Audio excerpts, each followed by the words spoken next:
Chapter 12. That night, Daniel busied himself with washing dishes, serving the few clients that came in, and mopping the shop floor when it was closed for the day. Truth be told, he was exhausted when he finally rested his head on the pillow. He drifted off to sleep rather quickly, only to be awakened a few hours later by the sound of someone tripping over boxes that lined the walls of the storeroom. He sat up and looked around him. In the dark, he couldn't see anything clearly. He wondered if he had been dreaming or the person was hiding from sight until he would fall asleep again. He turned on his side, closed his eyes, and waited. He wondered if Billy had come in and hadn't wanted to wake him. Yet that assumption didn't make sense. Billy would have turned on the light, he thought. Maybe it was Damienos. But that again made no sense. Besides being a cat, Damienos would not make any sound if he decided to come for a visit.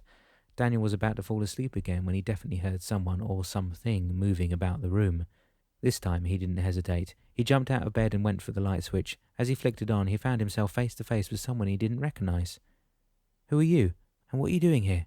Daniel demanded, staring at the small man sitting atop of one of the boxes of oranges. He looked more like a dwarf than a child. His ruddy but pleasant face lit up when he drew a smile at the corner of his mouth. "Sorry to wake you, matey. Surely didn't want to disturb you," he said, jumping off the box to land in front of Daniel. "The name is Lucido. Very pleased to meet you," he added, taking his hat off and bowing. "And what are you doing here?" Daniel repeated, looking down at the 4-foot creature who now flung his black hat atop his head again. "Two things, actually, Daniel." "How do you know my name? Did we ever meet before?" Daniel asked, more astonished than ever. "Oh, I know many names, matey, and yours is the one of someone I'm told who's very courageous indeed." "Did Damien send you to find me?" Daniel couldn't believe he was talking to a small person in the storeroom of a pizza shop in the middle of the night. "In a roundabout way, you could say that, yes, but no matter who sent me, here I am." Okay, Daniel said, going back to sit on the bed. "Why are you here, then?" "That, matey, is a very good question. It should be placed in the same bag as the one about your dad and your mum and your siblings' whereabouts. Don't you think it would be a good idea to lump these questions together?" "I have no idea, Lucido. If you have an answer to any of these questions, I'd be very grateful." Lucido's trousers were obviously too long for him, and his white shirt seemed too tight around his broad chest. As for his jacket, it looked as if it had seen better days or too many washes. However, whatever retained Daniel's attention were the little man's eyes. They were brilliant with cunning and held a tinge of mischief. "Well, let me see. Well, let me give you a bit of a clue then. I am here because Billy is a friend of mine. I've been with him through bad and worse. So now that you're here, and since the big guy likes you, I thought I would introduce myself to you." "But didn't you say that you knew Damienos in a roundabout way?" "Well, we're mere acquaintances, shall we say. We don't go to the same pubs, if that's what you mean." Daniel was at a loss to know if this was another one of those apparitions he had read about or something like a vivid dream. "And what do you want with me now?" he asked, putting his forearms on his knees. "I just want to return to the cruiser with my mum, that's all." "Ah, yes, the famous Destiny, right?" Daniel nodded. "And that was actually the second thing for which I am here. Did you ever ask yourself why the cruiser was named that way?" "No idea," Daniel replied. "Think about it, matey. Every time you travelled around that fine vessel, you went toward your destiny, right?" "Did we? How?" "Well, if you went to a desert island aboard Destiny because you were destined to land on that island, you went through a storm that brought you back to the middle of the 19th century because you were destined to do so, and ultimately you went to Key West with your family because you were destined to find your father there, didn't you?" "You mean Destiny the boat is actually our destiny?" Laughing heartily and dancing on the one spot, the little man looked like a leprechaun straight out of a storybook. "That you got it, matey. That is right. Destiny will be the destiny to your future. The minute you left the boat, you were lost, Daniel. You have no destiny anymore." "So the answer to all of my questions is to find destiny, right?" "Yes, Daniel. However, you shall not find it. Destiny shall find you." "How?" "By travelling through time until it reaches the year in which you live right now." "You mean 2006, don't you?" "For another 13 days, yes." "You mean it may reach me before this year is over, right?" "No, Daniel," Lucido said, shaking his head. "Unfortunately, it will not reach you for several months yet." "But couldn't Damienos make it happen quicker?" "Oh, no, matey. Damienos is only an instrument in the hands of God. Besides, your father has to relive, or witness, I should say, many incidents and events that occurred before 2006, before your family could find you." "But do they know where I am?"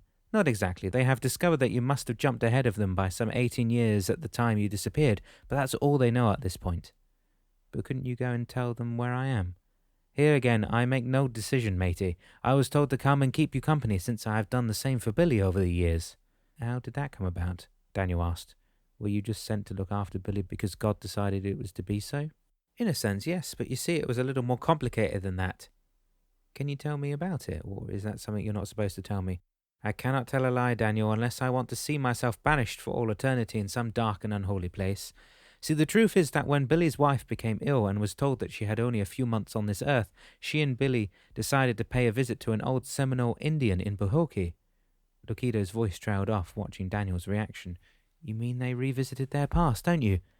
And that's why you know of Damianos, isn't it? Right again, matey, and that's also the reason for Destiny being the vessel of all your destinies. But how come you're still here, since I gather Billy's wife has died some time ago, hasn't she? Well, after being so worthy in the eyes of the Lord, the Almighty decided that Billy deserved to have someone beside him to keep him company. The man's son is not here, his family is gone, and to prevent loneliness from setting in, I have a life's mission to keep the man functioning happily. And what happens now? Daniel asked, wondering if he should tell Billy all about his voyage through the past. If you're thinking that you should tell Billy everything, I'd say you're right. Lukido smiled and cocked his head to one side. Are you reading my thoughts too? Daniel's eyes opened wide.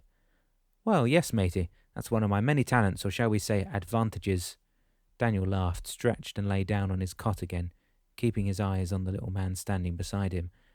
And what do I do now? I can't very well live here for months on end until my family gets here.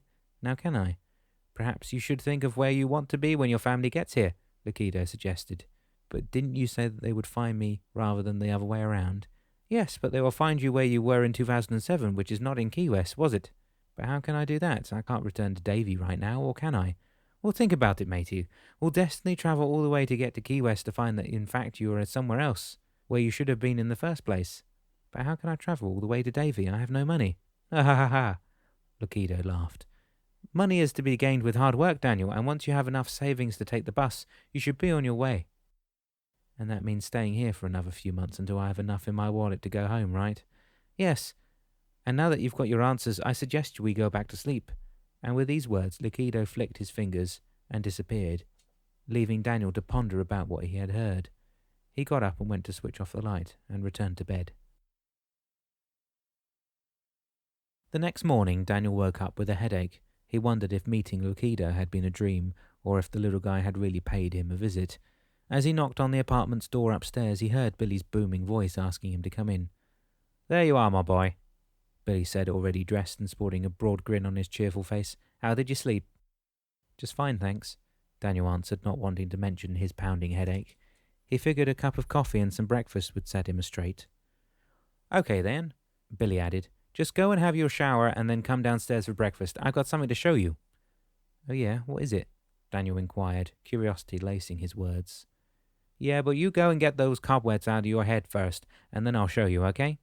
Okay, I'm gone, Daniel replied, making his way to the bathroom and closing the door behind him. When Gabby and Malou had finished their shopping, they went to rejoin Stefano and Damianos at the food court. Have you found everything you wanted? Damianos asked Malou, peering at the shopping cart filled with hampers, which she had been pushing in front of her. As you can see, yes, Malou answered. I thought we needed a little more snacks or fish in the boat's cupboards. How about you two? Have you found something to buy? Not really, Stefano replied. I only bought a pair of jeans that should do me fine even in 2013. And we bought a couple of sheets to change the beds, Gabby added. They were getting a little raunchy. Very good, Damianos rejoined. Sounds like you're getting used to living aboard Destiny. Tell us something, Damianos, Malou asked, taking a seat beside her son. Why is she called Destiny? Gabby sat down across the table and beside Damianos. Yeah, I wondered about that too. Why is it? Well, Destiny is not just any old cruiser. As you saw during our travels through time, she metamorphosized into a vessel that would fit in with other boats of the time. Yeah, I noticed that too, Stefano said.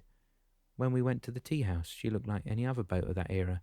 And then when we reached 1988, she was all modernized, almost the same as she was when we first came aboard. Precisely, Damianos agreed, nodding. You see, Destiny drives people aboard to their destiny. You mean like a ghost ship? Malou asked. Not exactly, Malou, since everyone can see her, and she's not hiding from anyone. But who did she belong originally? Stefano asked. Who built her, do you know? Ah, yes, in fact, she originally belonged to a couple who first travelled through their past just after World War II, when they tried to find their parents who apparently had been killed during the war. Did you help these people too? Gabby asked.